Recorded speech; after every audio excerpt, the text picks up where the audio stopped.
राधा कृष्ण मंदिर इष्टदेव राधा कृष्ण शिशु अनंत प्रणाम आम जो बसीचे ये स्थान टी हूँ राम प्रभु रामचंद्र राम प्रभु श्रीराम लक्ष्मण जानकी भक्तवीर हनुमान छोट हो बड़ हो आश्रम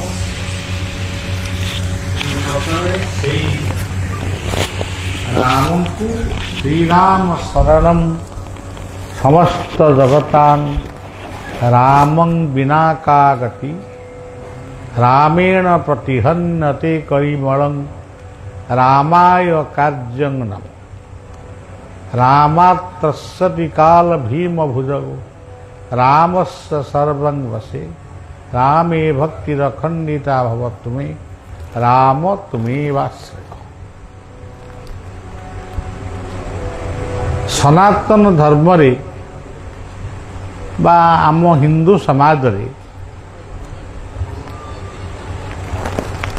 विश्व रे आमे जेउठी भी सनातनी हिंदू माने रही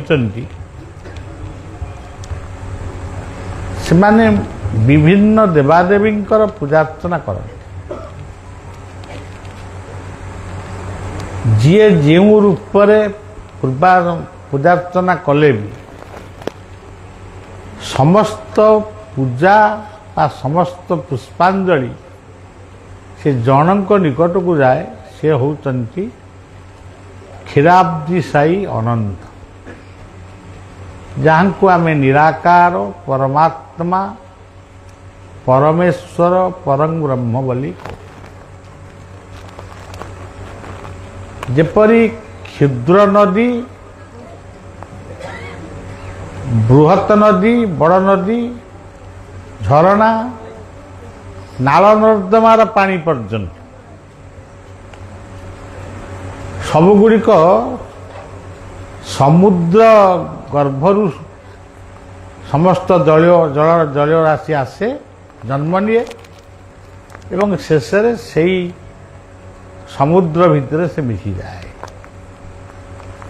जहाँ को भागवत कहती देखए जेते नद नदी प्रवाहे मिलंती जलधि लवण जले से मिशंती सोनाम गुण पास गीता जहाँ को कहले यथा नदीना बहवं बेगा समुद्र में भावी मुखा नद नदीर जल जमती समुद्र रे मिसे वसुधैव कुटुंबकम सनातन धर्मर ये गोटे महान वाणी कठोपनिषद रे या वर्णित अच्छी अयोवेति निज परम गणनां लघुचेतसाम उदार सहित नान्तु वसुधैव कुटुंबकम ये भली गोटे उदारपूर्ण कथा सर्वत्र मिले ना सब स्थान शुणा को मिले ना आमे जमती आम पाख नदीटा को वर्णना करूँ आमे महानदी कूल अच्छू किंबा गोबरी कूल अच्छू कि चित्रपड़ा कूल अच्छू आमे आम पाख नदीटा उपरे विशेष गुरुत्व दौ किंतु ये समस्त नद नदी जे समुद्र ठारू सृष्टि होती पुणी शेष समुद्र गर्भरे लीन हेबे ये कथा को आमे जानिनो जानिले भी ताकू कहू आमे कहूँ एटा आम गाँ एटा आम नदी यही भीतर आम एटा आम परिवार यही आमर पुओ झियो आमे यही संकीर्ण चिंताधारा भितर रही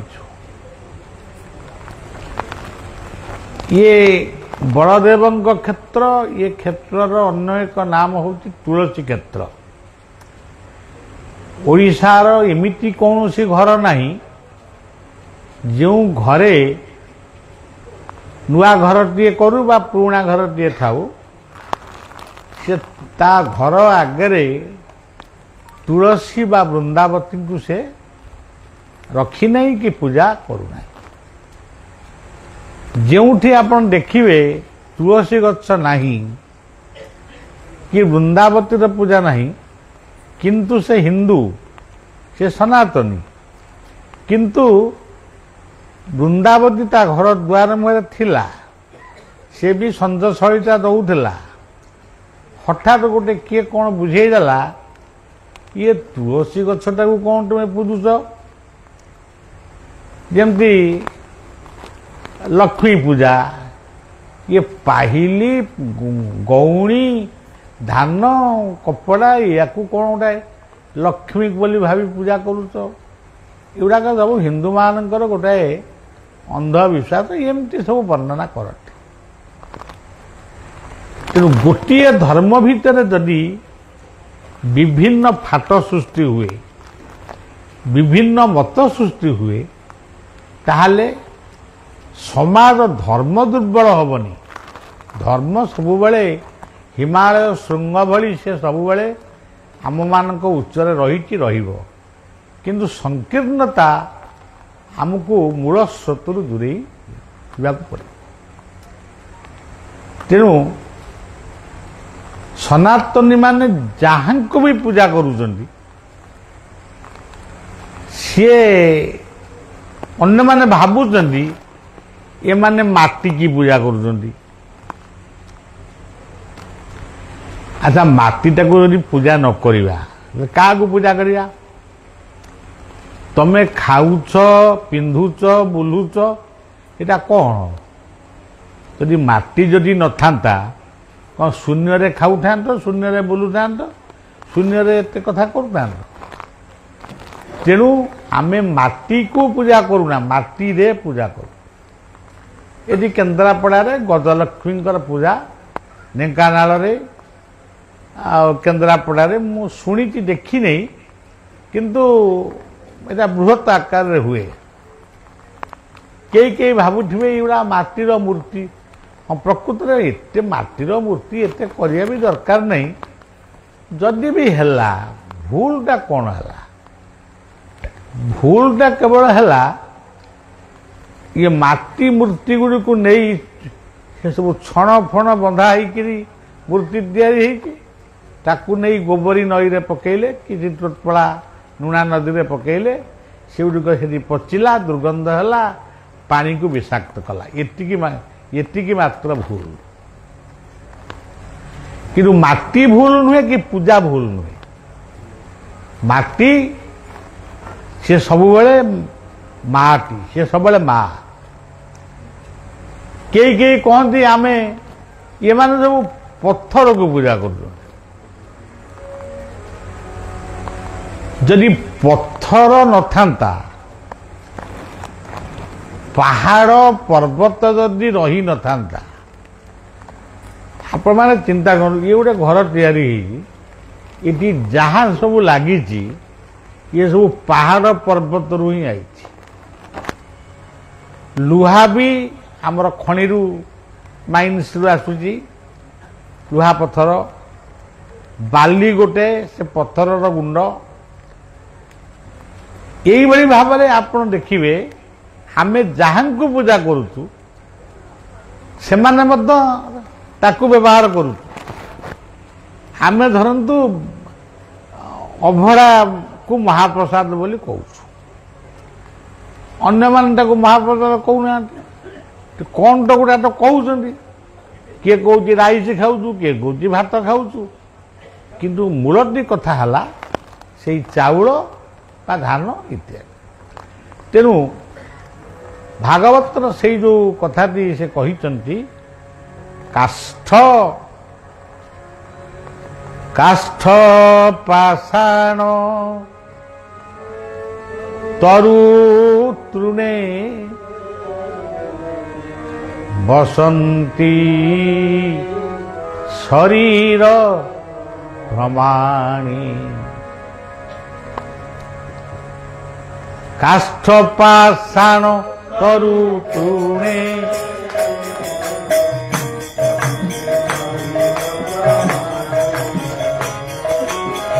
କାଷ୍ଠ ପାଷାଣ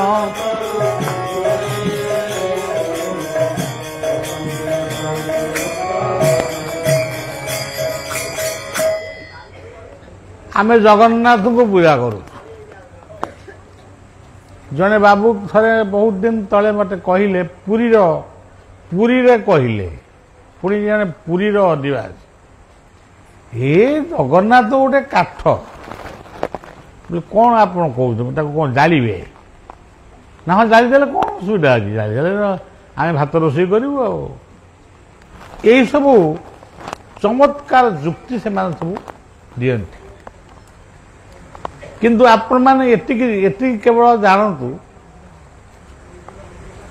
ଜନ୍ମଠାରୁ ମୃତ୍ୟୁ ପର୍ଯ୍ୟନ୍ତ ସବୁଠାରୁ ଯଦି ବେଶୀ ଉପଯୋଗୀ ଦ୍ରବ୍ୟ କିଛି ଥାଏ, ସେ ହେଉଛି କାଠ। ଜଗନ୍ନାଥ କାଠରେ ତିଆରି ହେଇଛନ୍ତି, ସେଇଥିପାଇଁ ସେ ଜାଣିକିରି ହେଇଛନ୍ତି। ଆମେ ଯେତେବେଳେ କାଠକୁ ଖତେଇ ହଉଛୁ, ହେ ଜଗନ୍ନାଥ କାଠରେ ଜଗନ୍ନାଥ ଆମକୁ ବି ହାତ ହଲେଇକିରି କହୁଛନ୍ତି, ତୁମେ ଯାହା କହୁଛ ମୁଁ ସେଇଥିରେ ଅଛି। ଆପଣ ଦେଖିବେ ଜଣେ ଗୋଟିଏ ପିଲା ସେ ଜଗନ୍ନାଥଙ୍କ ଦର୍ଶନକୁ ଗଲା, ଗରୁଡ଼ ସ୍ତମ୍ଭ ପାଖରେ ଦଣ୍ଡବତ ହେଲା। ଦଣ୍ଡବତ ହେବା ପାଇଁ ଚେଷ୍ଟା କଲେ ବି ହେଇପାରିଲାନି, ନା ଲୋକ ବହୁତ ମୁଣ୍ଡ ମାରିବା ପାଇଁ ଆଉ ମାନେ ତାକୁ ସ୍ଥାନ ମିଳିଲାନି। ସେ ମନେ ମନେ ବିଗିଡ଼ି ଗଲା, ନିଜ ଉପରେ ନ ବିଗିଡ଼ିକି ଜଗନ୍ନାଥଙ୍କ ଉପରେ ବିଗିଡ଼ି ଗଲା। ସେ ବିଗିଡ଼ିକିରି କହିଲା, ଏଇ ଗୋଟେ 3-4 ହାତିଆ କାଠକୁ ଦଣ୍ଡବତ ହେବା ପାଇଁ ଏତେ ଭିଡ଼? ମୁଁ ଏଇ ଆମର ଏଇ କେନ୍ଦ୍ରାପଡ଼ା ଜିଲ୍ଲାର ଗୋଟେ ପିଲା କଥା କହୁଛି। ତାପରେ କ'ଣ ହେଲା ନା, ତାପରେ ଗରୁଡ଼ ସ୍ତମ୍ଭ ଲୋକ ଫାଲିଗଲେ, ମୁଁ ଦଣ୍ଡବତ ହେଲି। ଦଣ୍ଡବତ ହେଇ ଅନେଇଲି, ଜଗନ୍ନାଥଙ୍କୁ ଆଗ ଅନେଇଲି। ଏଇଟା ସ୍ୱାଭାବିକ କଥା। ଆଉ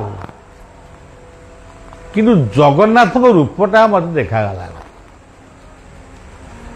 ମୁଁ ଯେଉଁ ଭାବୁଥିଲି 3-4 ହାତ କି 5 ହାତ 6 ହାତର କାଠ ମୂର୍ତ୍ତିଟା, ସିଏ ମୁଁ ଯେତେ ମୁଣ୍ଡ ଉପରକୁ ଗଲି ସେ ତା ଉପରକୁ ରହିଲା, ସେ କାଠଟା ତା ଉପରକୁ ରହିଲା।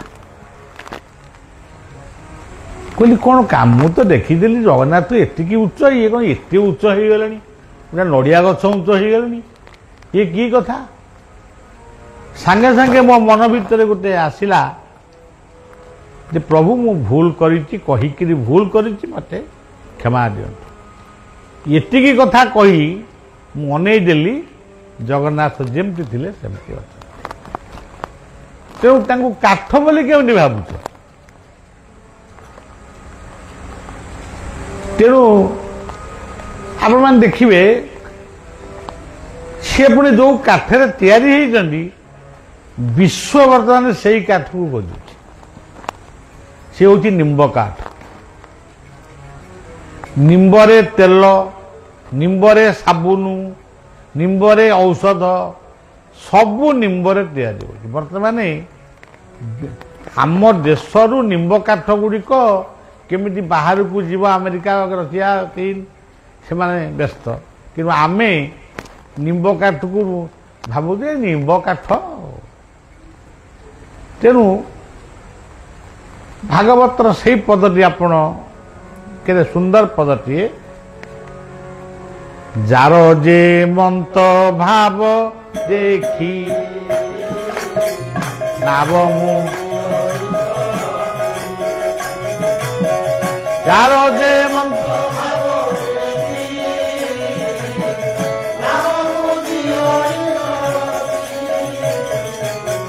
ଯାର ଯେ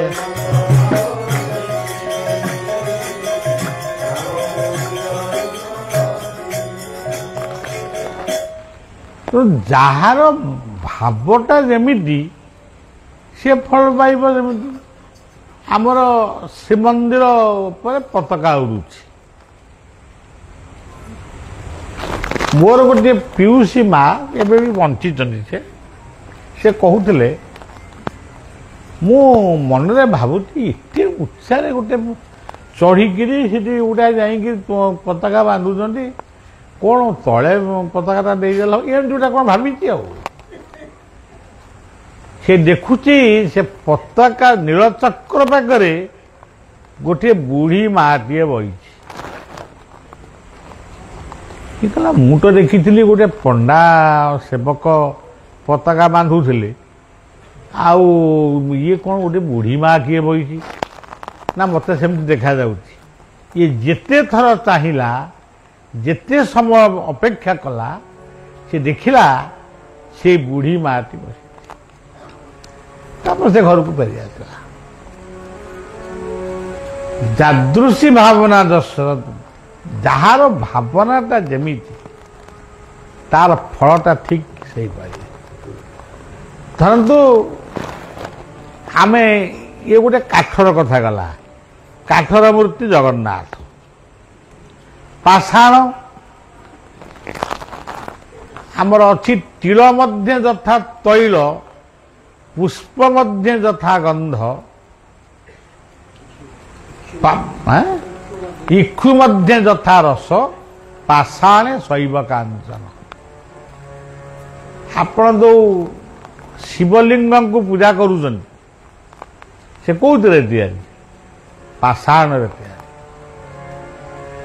सी प्रमाण कर माने प्रत्यक्ष कथा गुड़ाक कहूँ से शास्त्र कथा मत एत कही आसेनि कि मोर आ बयस ना जे मुखस्त करने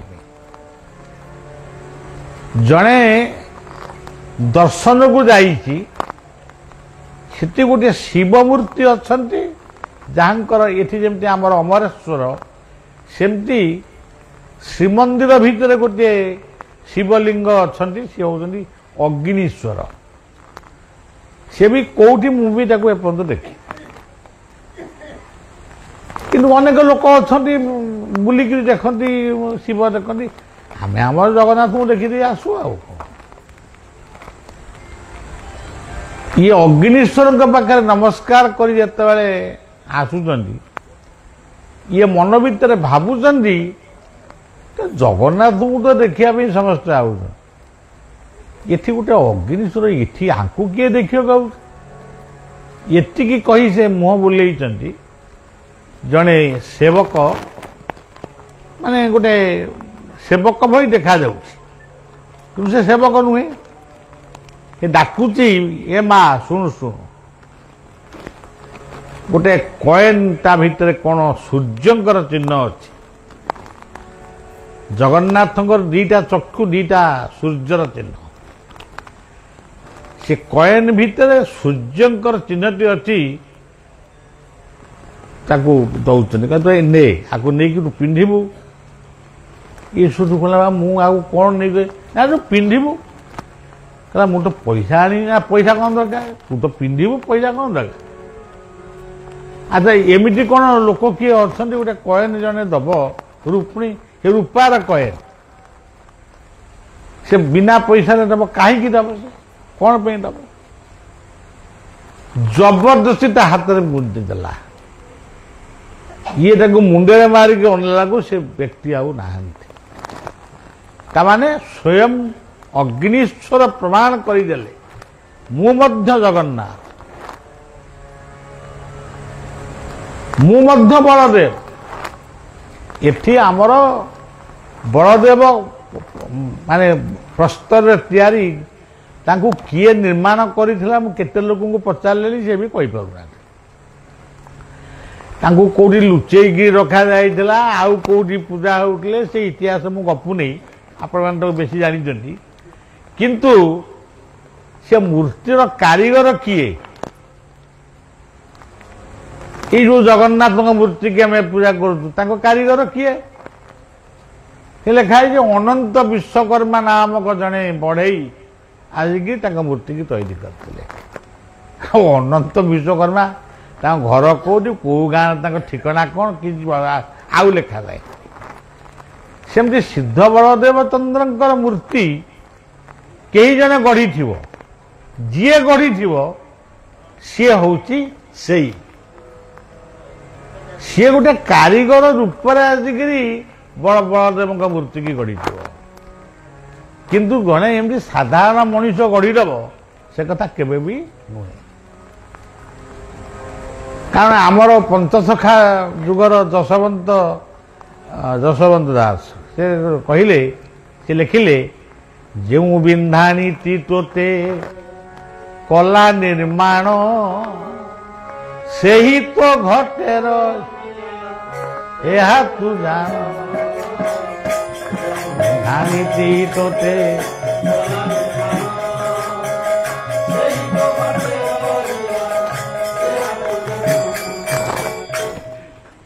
तेणु जी निर्माण करी हूँ से बलदेव बलदेव को निर्माण कर जगन्नाथ जगन्नाथ को निर्माण कर सुभद्रा जो आज सुभद्रा को आपण मैंने देखुं दिन थिला इतिहास कहूँ से दुर्गा थिले जो बलदेव पूजा होती मु पूरी कथा कहूँ बलदेव से नथिले थिले शिव बलदेव होती स्वयं शिव सुभद्रा होती स्वयं दुर्गा आउ जगन्नाथ जगन्नाथ तेबे यही जो कथा गुड़िक परवर्ती समय ये बलदेव से शिव को बलदेव रूप रखागला सुभद्रा को दुर्गा को सुभद्रा रूप रखागला ये इतिहास किए जी लिखी सी कौ प्रकृति देखि कि सत कथा लिखी कहीदेव आमे ही निजुक भाविबा ये शरीर होची काठ आप निजे भावंतु छुईबे नहीं तोते बोलिबे मोड़ा छखंडी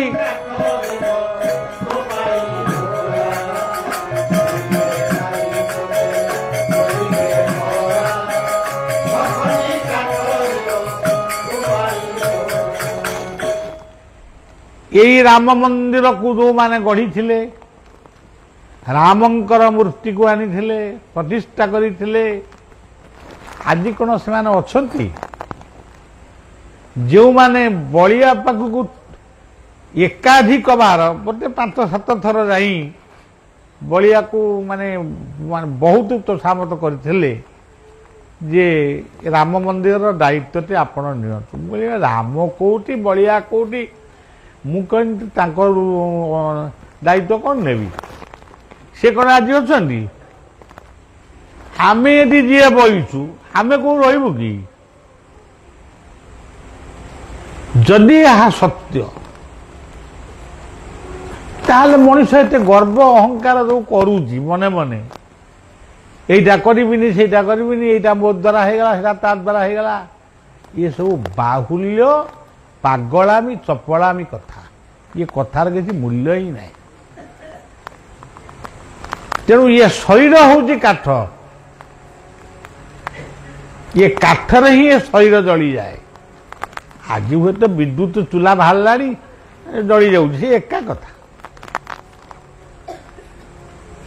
काष्ठ हूँ आम शरीर आम काष्ठ को कौन निंदा करूँ अच्छा वृक्ष हूँ आम जीवन काठटा कौटू आसे वृक्ष आसे तेरे वृक्षटा किए ये जीवन हूँ वृक्ष ये वृक्षर नाम हूँ अश्वत्थ वृक्ष गीतार लिखाई आम जीवनटा हूँ अश्वत्थ आज अच्छी काली की रहिब कि ना आम कहीपर अश्वत्थ वृक्षर काठ हूँ आम शरीर प्रतीति अंग ये गछटी पुणी ओलट वृक्ष सबु गछर मूलटा रहे तलुकू अगटा उपरकू रहे कि जीवन अश्वत्थ वृक्षर मूल अच्छी उपरकू बोले ये जो मुंडटा हूँ उपरको ये हूँ मूल आउ सब तल से महापुरुष अच्युतानंद लिखिले कहले ओलट वृक्ष खेलुछि लोटणी पारा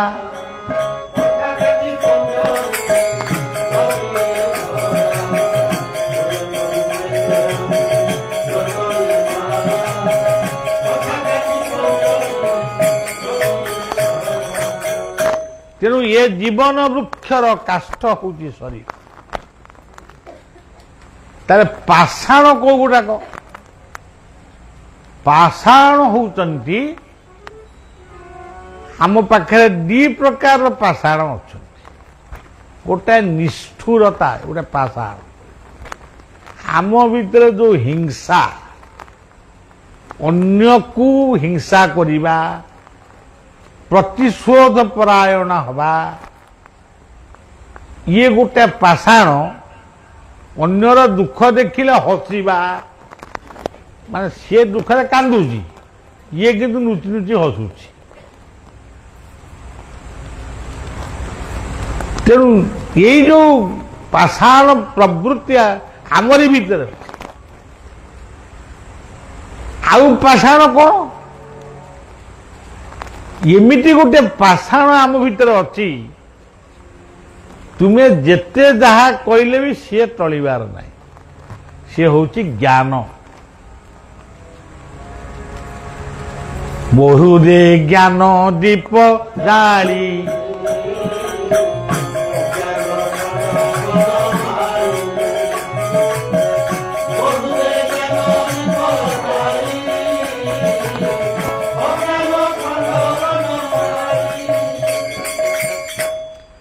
अज्ञान और ज्ञान ये दी प्रकार पाषाण अज्ञान पाषाण से मनीष को हिंसा करे कहारी दुख सुख देखी पारे ना आउ गोटे ज्ञान रूपी पाषाण से सबु बेले कहे तू जहा कहूचु भूल जहा करुचु भूल तो भीतर जो कर्ताभिमान अच्छी मु मालिक तू प्रकृत में मालिक नुहे तू जने सेवक हबार योग्य भी हेनु तू मालिक कौन हबु तो सेवक हवा योग्य हेनु मालिक कौन हबु यही जो ज्ञान ज्ञान पाषाण से आमरी भीतर ही रही काष्ठ पाषाण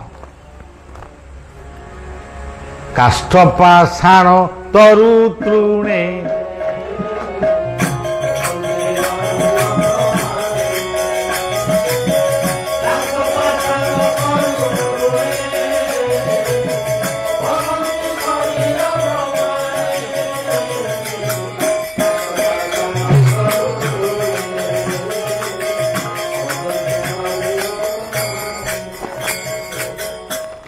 तरु कहले वृक्ष आप प्रत्यक्ष देखु आमर कल्पवट होउचंती तरु मुझे तरु कथा आप समस्ते जानी से कथा को मु भी कही कौन गला लाभ हम आम तरु आसीगले प्रणाम जनाऊँ श्री गुरु ब्रह्मानंद निताई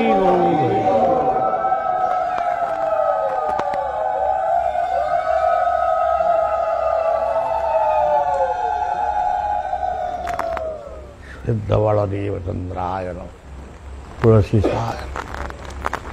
तेणु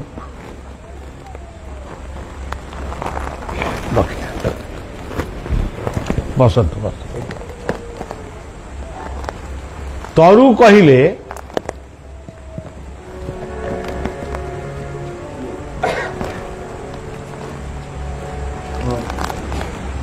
तरु कहले गच्छ आमर बायांकर बा राधारमण गणंकर गोटे मंत्र होची श्री श्री कल्पतरु शरणम कल्पतरु शरणम माने जहा भाविले से दियंती तुम पई जहा दरकार से दियंती तेणु से कल्पतरू। बाया गोटे सुंदर गप भी कहती गोटे बाटोई खरा दिने नदी बाली रे जाउथले एटा बाया कहती ततला बाली रे गोड़ ताटीगला से कल्पतरू को डाकिले प्रभु मत टे छाई दिंतु कल्पतरू केमिति कौन छाई देवे से नई बाली रे से गोटे विराट माने बट वृक्ष होकरी ठिया से तो अज्ञानी लोक तार छाई दरकार थिला टिके पवन दरकार थिला छाई टीए पाइला पवन टिके पाइला से बसिला देखिला गोटे कदली कांदी टंगा होती ताकू भी आनिकी खाइला तू ता पछपट को देखिला गोटे पौड़ पुए थुआ ताकू भांगिकी ताकू भी पीला तापर देखिला से गछ डाल भितर गोटे सप थिया तकिया थुआई ताकू सब सजाड़ी भगवान या आमपाई जहाँ दरकार से सब किसी व्यवस्था करते आमे किंतु एते हीनमना आमे सब पाइकरे मध्य जहाँ को कहती निमक आहाराम जी मातृगर्भरे जो दिन आमको से सृष्टि कले मातृस्तन रे क्षीर मध्य से सृष्टि करते जन्म हवा मात्र के आमे भात खाई पारिबुनी एबे जो गोटे एबे कौन केबे तुमसे हेलानी चिकेन खाइबू मटन खाइबू अमुक खाइबू बिरियानी खाइबू से मातृ गर्भरु जन्म हो खाइबो ताको तो सेतेबेले से कौन खाइबो को खाद्यता तार हजम हम से खाद्यटी को से मातृस्तन रे रखी तेणु से कल्पतरू तेणु ये खाइया को पाइला पीवा को पाइला शोया को पाइला तेणु से भाविला जे मु एंड बरे कदली कांदी टंगा हेतु एंड गला मु खाउथिबी आ संध्या हो गला गोटे बाघ गर्जन शुभिला से कल्पतरू बाघ रूप गर्जन कले बाघ माड़ी आसिला सब कल्पतरू रक्षा कर बोली डाकिला ये जो रक्षा कर शब्द पुणी कल्पतरू ताकू रक्षा कले हरे मुरारे मधुकैट भोगी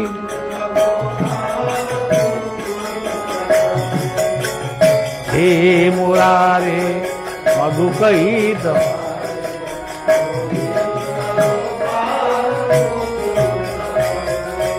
यज्ञेशना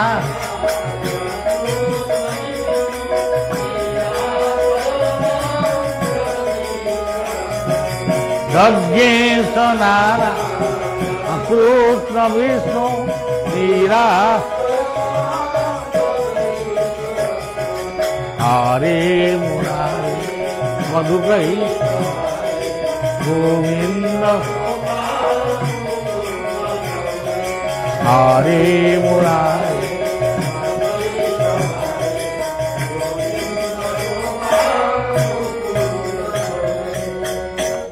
विपद आम पई आसे संपद आम पई आसे विपदटी जी दे थाए संपदटी मध्य सही दे थाए सी होउचंदी काठर जगन्नाथ से होउचंदी पाषाण मूर्तिर बलदेव काष्ठ पाषाणी से होउचंदी पाषाण मूर्तिर देवदेव महादेव वर्तमान काष्ठ गला पाषाण गला काष्ठ पाषाण तरु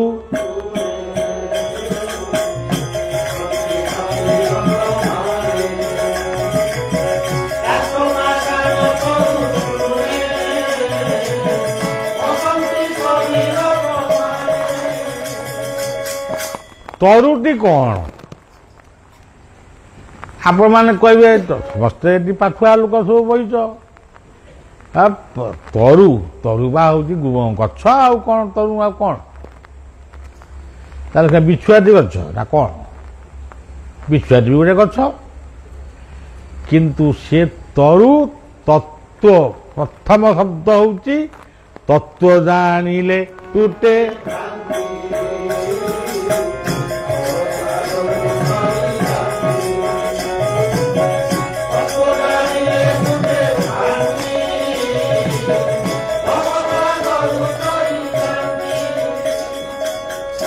ଇଏ ହଉଛନ୍ତି ତତ୍ଵ। ଧରନ୍ତୁ ଆପଣ ବଳଦେବଙ୍କୁ ଦେଖିଲେ, ରସାବଳି ଭୋଗ ଲଗେଇଲେ,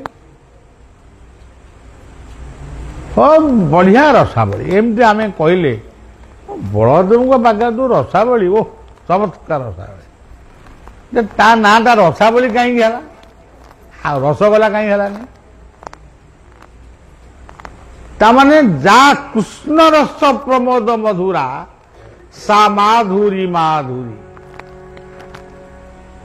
ସେ ରସାବଳୀକୁ ଯିଏ ସୃଷ୍ଟି କରିଥିଲେ ସେ ନିଶ୍ଚୟ ଚିନ୍ତା କରିଥିଲେ ଏଇ ବଳଦେବ ହେଉଛନ୍ତି ଭଗବାନ କୃଷ୍ଣଙ୍କର ଅବତାର।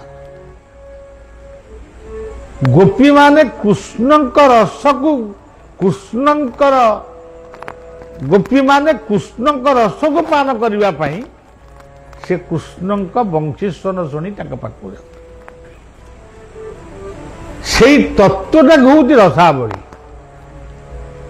ଆଉ ଗୋଟେ ତତ୍ଵ ହଉଛି ଶୁକ୍ଳାମ୍ବରଧରଂ ବିଷ୍ଣୁ, ଶୁକ୍ଳାମ୍ବରଧରଂ ବିଷ୍ଣୁ ଶଶିବର୍ଣ୍ଣଂ ଚତୁର୍ଭୁଜଂ ପ୍ରସନ୍ନ ବଦନଂ ଧ୍ୟାୟେ ସର୍ବବିଘ୍ନପଥା।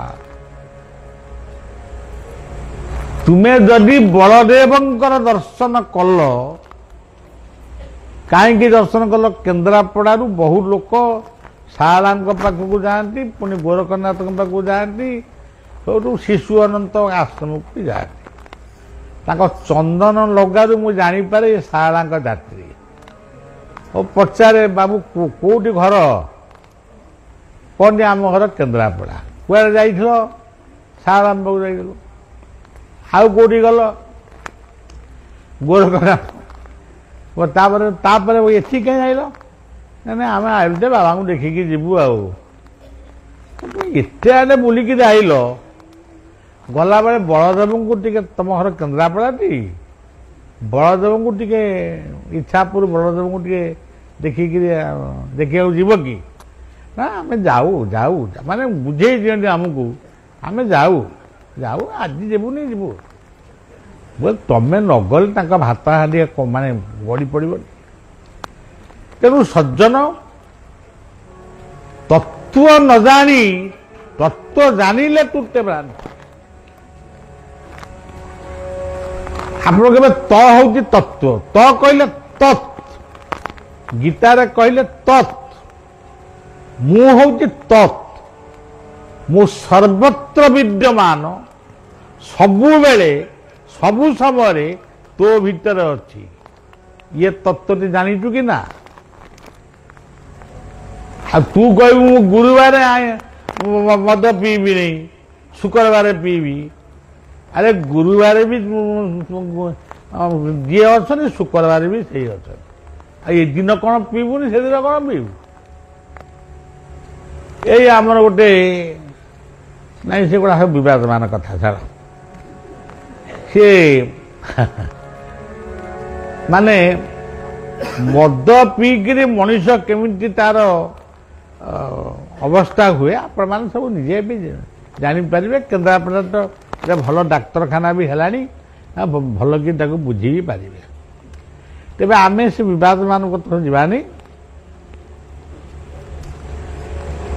ତ କହିଲେ ଯିଏ ସବୁବେଳେ ଥିଲେ, ଅଛନ୍ତି, ରହିବେ, ସିଏ ହଉଛନ୍ତି ତ। ରୁ କହିଲେ ଗୁରୁ ଗୋବିନ୍ଦେ ଦିଅ ମନ।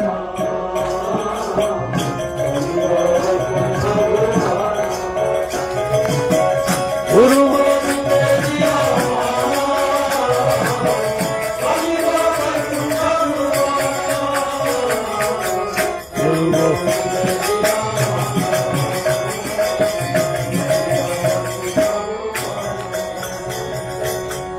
ଗୋଟିଏ ଶବ୍ଦର ମୂଳ ଅକ୍ଷରଟି ତ, ଆଉ ଗୋଟେ ଶବ୍ଦର ମହାନ ଶବ୍ଦ, ଆଉ ଗୋଟେ ମହାନ ଶବ୍ଦର ଶେଷ ଅକ୍ଷରଟି ହେଉଛି ରୁ।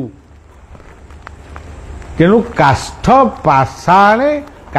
ପାଷାଣ ତରୁ। ମୁହିଁ ବସଇ ଗୁରୁ ଦେହେ ମୋ ବିନୁ ଗୁରୁ ଭିନ୍ନ। ମୁହିଁ ବସଇ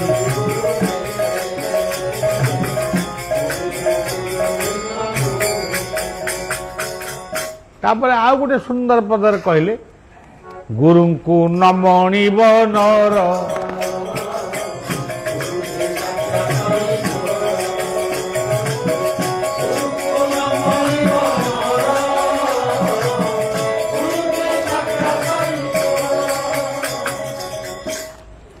ମାନେ ଏସବୁ କଥା ଆଲୋଚନା ମୁଁ ତ ଆପଣମାନଙ୍କ ଦର୍ଶନକୁ ଆଇଛି। ସିଦ୍ଧ ବଳଦେବଙ୍କ କ୍ଷେତ୍ର ମୁଁ ମନ୍ଦିରକୁ ଯାଉନି, କିନ୍ତୁ ଯୋଉଠି ବସିଛି ଏଇଟା ବଳଦେବଙ୍କ କ୍ଷେତ୍ର। ଆଉ ମୁଁ ଏଠି କ'ଣ ଗପିବି? ସବୁଦିନ ଗୁଡ଼େ ପ୍ରବଚନ, ମୋ କଣ୍ଠରେ ବି ଆଉ ସ୍ୱର ନାହିଁ। ବର୍ତ୍ତମାନ ବୋଧେ ମୁଁ ଭାବୁଛି ଆର ବର୍ଷ ବୈଶାଖ ମାସ ପର୍ଯ୍ୟନ୍ତ ପ୍ରୋଗ୍ରାମ ହେଇଗଲାଣି। କେମିତି ଆମେ ପ୍ରୋଗ୍ରାମ କରିବୁ ମୁଁ ଠିଆ ହେଇ ବି ପାରୁନି, ପାହାଚ ବି ଚଢ଼ି ପାରୁନି। ମାନେ ଏତେ କଷ୍ଟ, ଏତେ ଦୁର୍ବଳ ବି ମଣିଷ ହେଲାଣି। ତେବେ ସଜ୍ଜନ, ଆମେ ଗୋଟେ ତରୁ ତଳେ ଅଛୁ, ସେଇ କଳ୍ପତରୁଙ୍କ ଛାୟା ତଳେ ଆମେ ଅଛୁ। ସେଥିପାଇଁ ଆମେ ଭାଗ୍ୟବାନ। ଦ୍ୱାପର ଯୁଗରେ ଭଗବାନ କୃଷ୍ଣ ବୃନ୍ଦାବନରେ ଜନ୍ମ ହେଇଥିଲେ, ସେ ବର୍ତ୍ତମାନ ଉତ୍ତରପ୍ରଦେଶରେ, ରାମ ବି ସେଇ ଉତ୍ତରପ୍ରଦେଶ। କିନ୍ତୁ ଆମେ ଭାଗ୍ୟବାନ, ଓଡ଼ିଶାରେ ପ୍ରଭୁ ଜଗନ୍ନାଥ ଶ୍ରୀକ୍ଷେତ୍ର ଆଉ ତୁଳସୀ କ୍ଷେତ୍ର, ଏ ଦୁଇଟି ଯାକ ମହାନ କ୍ଷେତ୍ର ଓଡ଼ିଶାରେ। ବର୍ଷାଣାଂ ଭାରତ ଶ୍ରେଷ୍ଠ ଦେଶାନାଂ ଉତ୍କଳ ସ୍ମୃତି। ତେଣୁ ବିଶ୍ୱବନ୍ଦେ ଜଗନ୍ନାଥ, ବିଶ୍ୱବନ୍ଦେ ବଳଦେବ। ତେଣୁ ଆମେ ଭାଗ୍ୟବାନ, ଆମେ ତାଙ୍କ ଦର୍ଶନ ଟିକେ କରୁଛେ। କିମ୍ବା ତାଙ୍କର ଯେତେବେଳେ ବଳିବାକୁ କେହି ଆପଣମାନେ ଚିହ୍ନି ନଥିଲେ, ମୁଁ ସେତେବେଳେ ବଳଦେବଙ୍କୁ ଚିହ୍ନିଥିଲି। ମୁଁ ଯୁଆଡ଼େ ପ୍ରୋଗ୍ରାମକୁ ଯାଏ, ଛୋଟ ଛୋଟ ପ୍ରୋଗ୍ରାମ ସେତେବେଳେ ହୁଏ, କିନ୍ତୁ ମୁଁ ନିଶ୍ଚିତ ଭାବରେ ବଳଦେବଙ୍କର ସନ୍ଧ୍ୟା ଆରତୀ କିମ୍ବା ପହୁଡ଼ ଆରତୀ ମୁଁ ଦେଖିବାକୁ ଆସେ। ଏବଂ ମୋତେ କେହି ଜାଣନ୍ତିନି, ମୁଁ ଗୋଟେ ଟୋକାଳିଆ ବୟସ, କିଏ କାହିଁ ମୋତେ ଜାଣିବ ଟୋକାଟା କୁଆଡ଼େ ଆଇଛି ଗୋଟେ। ତେଣୁ ମୁଁ ଲକ୍ଷ୍ୟ କରିଛି ଏବଂ ଅନେକ କଥା ମୋ ଭିତରେ ସେ ଅନୁଭୂତି ମଧ୍ୟ ରହିଛି। ତେଣୁ କାଷ୍ଠ ପାଷାଣ ତରୁ ଆମେ କାହାରି କଥାରେ ଭୁଲିଯିବା ନାହିଁ। କିଏ ଜଗନ୍ନାଥ କାଠ, ବଳଦେବ ପାଷାଣ, ଅମରେଶ୍ୱର ପାଷାଣ, ତମେ ହଉଛ ଛେନା। ହଁ, ତେଣୁ ଏସବୁ ନୁହେଁ, ତୃଣ। ଏଇ ବର୍ତ୍ତମାନ ମୋ ପାଟିରେ ବି ଗୋଟେ ତୃଣର ଅଂଶ ଅଛି, ତୁଳସୀ। ଏଇ ଆସିଲା ବେଳେ କଲେଜ ଛୁଆମାନେ ମୋତେ ବନ୍ଦାପନା କଲେ, ଗୋଟେ କ'ଣ ଆନନ୍ଦରେ ଠିଆ ହେଇଥିଲେ। ଗୋଟେ ତୃଣ ଥିଲା ତାଙ୍କ ପାଖରେ, ସେ ହେଉଛି ଦୁବ, ବରକୋଳି ପତ୍ର, ତୁଳସୀ, ଇଏ ସବୁ ତୃଣ। ତୁଳସୀ ହେଉଛନ୍ତି, ମାନେ ଯେତେ ଔଷଧ ଅଛି, ଗୋଟିଏ ତୃଣ ହେଉଛନ୍ତି ତୁଳସୀ, ଯାଙ୍କର ମୂଳଠାରୁ ଅଗପର୍ଯ୍ୟନ୍ତ ସବୁ ଯାକ ଔଷଧ। ତେଣୁ କାଷ୍ଠ ପାଷାଣ ତରୁ ତୃଣେ, ଇଏ ଗୋଟିଏ ଅର୍ଥ। ଆଉ ଗୋଟେ ଅର୍ଥ ହେଲା ମନ ଯାହାର ସରୁ, ଯିଏ ନିରାଭିମାନୀ, ଯାହା ପାଖରେ ଅହଙ୍କାର ନାହିଁ। ମୋ ପାଖରେ ଏତେ ଧନ ଅଛି, ମୋ ପାଖରେ ଏତେ ଜନ ଅଛନ୍ତି, ମୁଁ ଆଙ୍କର ଏମିତି କରିଦେବି, ମୁଁ ତାଙ୍କର ସେମିତି କରିଦେବି, କିନ୍ତୁ କିଛି ନାହିଁ। ଗର୍ଭଗଞ୍ଜନ ବାନା ଜେଣୁ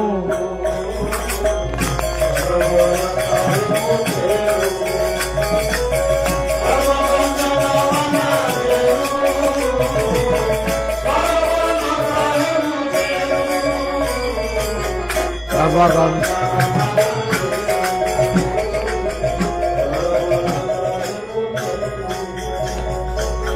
ଯାହାଙ୍କର ମନରେ ଅହଙ୍କାର ଅଛି ସେ କେବେ ହେଲେ ଈଶ୍ୱର ତ ଈଶ୍ୱର କାହା କୌଣସି କୃପାର ସେ ଅଧିକାରୀ ହେଇପାରିବେ ନାହିଁ। ଜଣେ ବ୍ୟକ୍ତି ଭୋକିଲା ପେଟରେ ଶ୍ରୀକ୍ଷେତ୍ରରେ ଶୋଇଛି, ସ୍ୱୟଂ ବଳଦେବ ତାଙ୍କ ଆଗରେ ଆସି ଠିଆ ହେଲେ, ମାନେ ସତ କଥାଟା ମୁଁ କହୁଛି, ମୁଁ ଆଉ ଲମ୍ବେଇକିରି କହୁନି, ସଂକ୍ଷିପ୍ତରେ କହିଦେଉଛି। ସିଏ ଶୁକ୍ଳବର୍ଣ୍ଣ ଜଣେ ସେବକଙ୍କ ଭଳି, ଯେମିତି ଆମର ନନା ଆସିଲେ ତାଙ୍କର ପୋଷାକ ସେମିତିଆ ପୋଷାକ ପିନ୍ଧି ସେ ଠିଆ ହେଇ ଡାକିଲେ, ଏଇ ଉଠ। ଇଏ ଡରିକିରି ଭାବିଲା ବୋଧେ ଏଠି କିଏ ଶୁଅନ୍ତିନି, ମୁଁ ବର୍ତ୍ତମାନ ଏଠି ଶୋଇଛି, ମୋତେ ବୋଧେ ଡାକୁଛନ୍ତି, କ'ଣ କହିବେ ଆଉ। ସେ କହିଲେ, ଏଠି ଶୋଇଛୁ, ଖାଇଛୁ? ନା ମୁଁ ଖାଇନି। କେଇଦିନ ହେଲା ଖାଇନୁ? ନା 2-3 ଦିନ ହେଲା ଖାଉଛି। କ'ଣ କେମିତି ବଞ୍ଚିଛୁ? ନାଇଁ ପାଣି ପିଇକି ବହିଛି ଆଉ। ମୋ ବାପା କିନ୍ତୁ ମୋତେ କହିଥିଲେ ପୁରୀରେ କେହି ଉପାସ ରହିବେନି, ସେଇଥିପାଇଁ ମୁଁ ପୁରୀ ଆସିଥିଲି, କିନ୍ତୁ କ'ଣ ହବ, ମୁଁ ତ ଉପାସ ରହିଛି ଆଉ। କହିଲେ, ସିଧା ହାତ ବଢ଼େଇକିରି କହିଲେ, ଲକ୍ଷ୍ମୀଙ୍କ ମନ୍ଦିର ଆଗରେ ଜଣେ ମାଢୁଆଳି ଭକ୍ତ ଅନ୍ନଛତ୍ର ଦଉଛନ୍ତି, ମାନେ ମହାପ୍ରସାଦ ଦାନ କରୁଛନ୍ତି, ଯାଅ ଶୀଘ୍ର ଯା, ମହାପ୍ରସାଦ ସରିଯିବ। ଖାଇନାହାନ୍ତି 3 ଦିନ ହେଲାଣି, ଦୁର୍ବଳ ଦେହ, ଟିକେ କଷ୍ଟମଷ୍ଟେ ଦଣ୍ଡବତ ହେବେ, ଦଣ୍ଡବତ ହେଇଯାଇକି ପୁଣି ଠିଆ ହେବେ, ପୁଣି ଚାଲିବେ। ଏତିକି ଭିତରେ ଦେଖିଲେ ସେ ସେବକ ବଳଦେବ ମହାପ୍ରଭୁ ଯେଉଁ ସେବକ ରୂପରେ ଆସିଥିଲେ ସେ କାଳ ଗର୍ଭରେ ପୁଣି ଅନ୍ତର୍ଯାମୀ, ସେ ପୁଣି ବିଲୀନ ହେଇଗଲେ। କାନ୍ଦିକିରି କହିଲା, ପ୍ରଭୁ ଆପଣ ଆସିଲେ, ମୁଁ ଆପଣଙ୍କୁ ଚିହ୍ନି ପାରିଲିନି, ଆପଣ ସେଇ ବଳିଆ ଠାକୁର ଜଗନ୍ନାଥଙ୍କ ବଡ଼ ଭାଇ।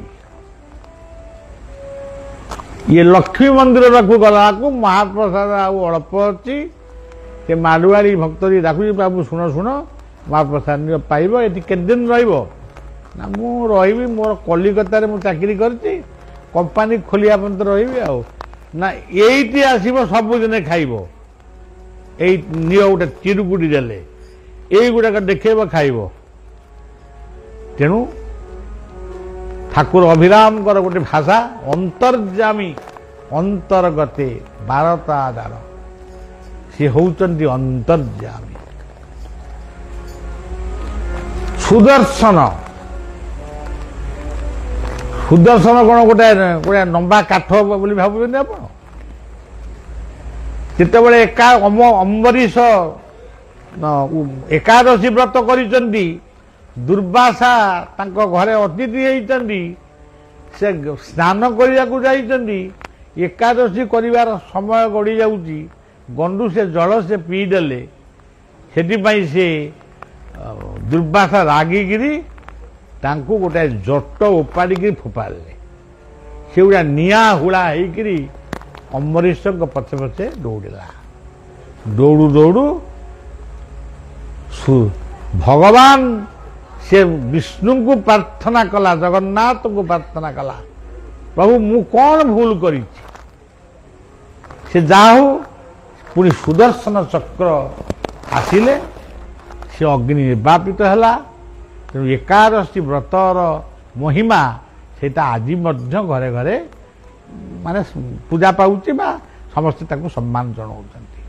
ତେଣୁ କାଷ୍ଠ ପାଷାଣ ତରୁତୁଣୀ ବସନ୍ତି ଶରୀର ସମାନ। ତେଣୁ ବଳିଆ ଆଉ କ'ଣ କହିବ? ଆପଣମାନଙ୍କୁ ଏତିକି ଶୁଭେଚ୍ଛା ଦଉଛି। ଏଇ ଯେଉଁ ଦେହରୂପକ କାଷ୍ଠ, ଇଏ ଶରୀରର ଯତ୍ନ ନିଅନ୍ତୁ, ମଦ୍ୟ ମାଦକ ଠାରୁ ଦୂରେଇ ରୁହନ୍ତୁ। ଆମ ଭିତରେ ଯେଉଁ ନିଷ୍ଠୁର ଭାବ ରହିଛି ପାଷାଣ, ତାକୁ ତ୍ୟାଗ କରି ଜ୍ଞାନାଞ୍ଜନ, ଜ୍ଞାନ ଆହରଣ ପାଇଁ ସତସଙ୍ଗ କରନ୍ତୁ, ଗୁରୁ ଗ୍ରହଣ କରନ୍ତୁ। ଏବଂ ଆମ ଭିତରେ ଯେଉଁ ତରୁ ରହିଛନ୍ତି ତତ୍ତ୍ୱ, तत् कहले आत्मा रु कहले गुरु गुरु आउ भगवान को अलग अलग देखंतुनी जे गुरु से भगवान देखी नहीं भगवान को देखी मु गुरुदेव जदियो मु भगवान को देखी नहीं फिर भी मु दुखित नुहे कारण मु मो गुरु को ही मु देखी ठाकुर निगमानंद भाषा है मत गुरु श्री जगत गुरु मो पे जगत गुरु काष्ठ पाषाण तरु तृणे बसंती शरीर प्रमाण ये कथाटी आपण माने मन रखिबे मन को सबु बेले अहंकार दूरे रखिबे एवं मोर अनेक दिन है गोप को आसी नहीं आउ न आसबार कारण किसी नहीं समय होनी ये वर्ष भाविली जीवा टे बुलिक आसवा काली सकाळु मोर काली दिन मध्याह्न पर्यंत रही तापरे बढ़िया फेर मुझे कटक जीवी कटक केन्दुझर जीवी केन्दुझर आड़े सब बेंगल जीवी एमती मोर गाड़ी चलो बर्तमान तेणु आपण मैंने तो बलिया को देखी शुणी सब शुणुं कौन आउ बलिया अधिक कह शेष से शुक्लांबरधर विष्णु सिद्ध बलदेव चंद्र को प्रणाम जनाऊँगी आपण मान शुभ कामना कर हरि बोल हरि बोल हरि हरि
श्री गुरु ब्रह्मानंद निराई जय जय श्री राम।